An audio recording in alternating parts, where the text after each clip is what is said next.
So a fire needs three things: fuel, oxygen, and the kindling temperature. Those are the three most important things to make a fire. We're going to show you guys what that takes here this morning.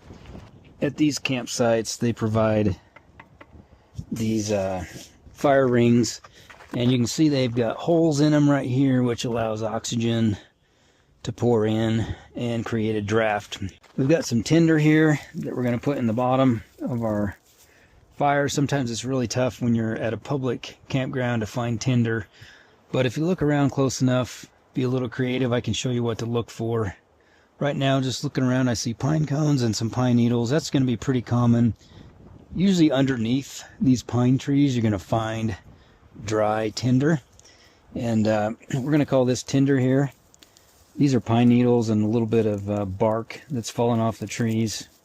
So underneath these big old pine trees, actually the rain can't fall down here, and usually you're going to have some dry tinder, we call this down here. You don't want to use too much of this leftover bark here.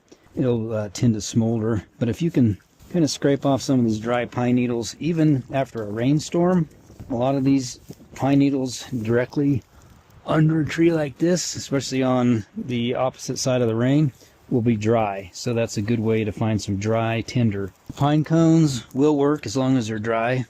So we're going to start, we'll put some of this tinder in the bottom of our fire.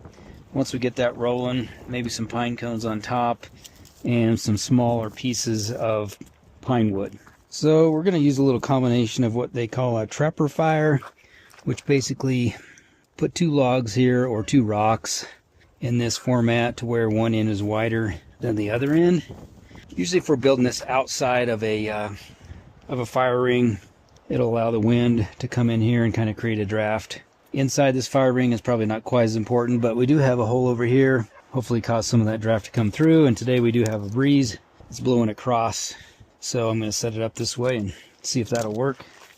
I'm going to use some tinder here.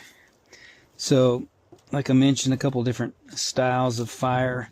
Basically I'm going to build then on top of this like a tripod fire or a pyramid in combination with a log cabin fire. Now, log cabin fire is just basically a big log fire used for large flames. We're after a cooking fire today, so I'm going to use a couple big logs on the bottom that are going to take a lot longer to light up, and then I'm going to build a tripod full of smaller pieces of the same wood, and then hopefully get that draft to come underneath and get a fire started very quickly.